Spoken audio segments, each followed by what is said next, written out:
I wasn't even going to come into the studio today. My heart was telling me you don't have enough time. And I know I didn't have enough time yesterday because I was at a movie premiere. But my heart today was going, no, you don't have enough time. See, that's how easy it is to convince yourself to be a quitter, to set things aside. No, you've only got this much in the window. Don't go in the studio today. I'm not the only one that's doing this.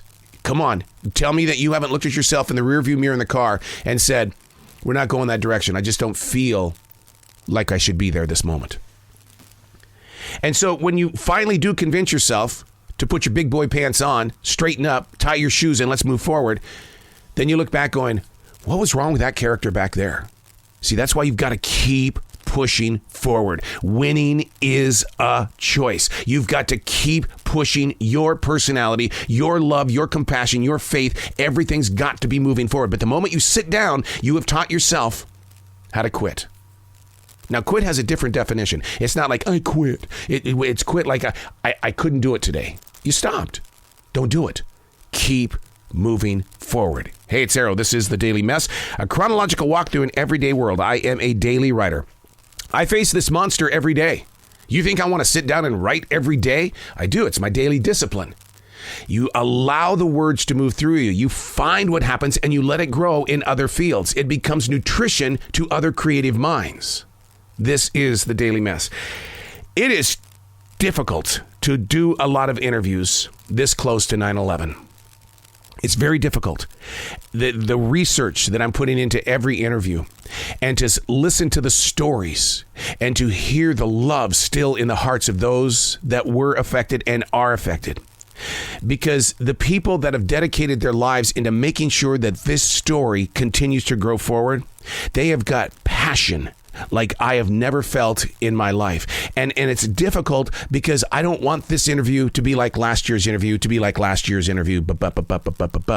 It's got to be a conversation about growing forward. And this year, on the 20th anniversary, I was blessed with the opportunity to talk with the son of a man who lost his life in the towers.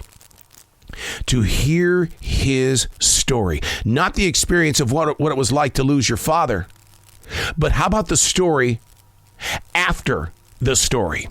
And we seem to be missing a lot of that in our history. We know the story as it's happening because we see it on social media. We see the story a week or two and then finally it fades off from page number 6. The story after. And to hear him talk and to see how he's had to rebuild his life, it plays on the heart. And as a broadcaster, that's what I bring to this platform. And you don't put it up there as, well, look at the artwork. No, you go there because you want not just this generation, but every generation to follow to never forget. We can't forget.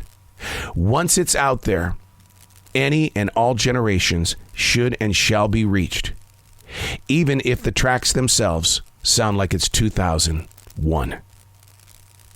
If at any time, as a creative spirit, if at any time you don't get emotionally involved, then you've got to step back and look at the entire picture. Everything that you do should be all about passion, compassion, forgiveness, the idea to rebuild, to remaster.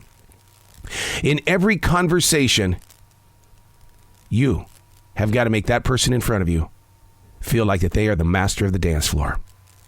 It's in moments like this that I'm reminded of my days in terrestrial radio.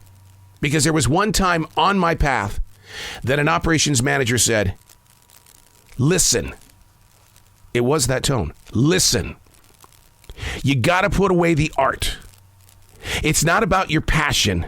You need to start putting your concentration on cash flow. That's what he said. And so the passion-driven, communication-connecting person was all of a sudden going, have I had all of this wrong from the very beginning? That it's not about being present and getting to know and to create relationships, that really it's all about the flow of money? Well, I knew in that moment that my creative relationship with that company and with that person was over. And as much as I miss the hardcore drive of terrestrial radio, I remind myself every day that every person on this planet is brutalized by somebody around them. And that your compassion, your passion, your drive, your desire, your need, your acceptance should never be infected by someone else. And that's why on those days when you don't feel like being you, push. You know what the difference is between trying and doing? I learned this while growing into the rank of 3rd degree in martial arts. The difference between trying and doing. I could sit around trying to have a conversation with you today, but I chose to do it. That's the difference. I'm Arrow, and that's the Daily Mess.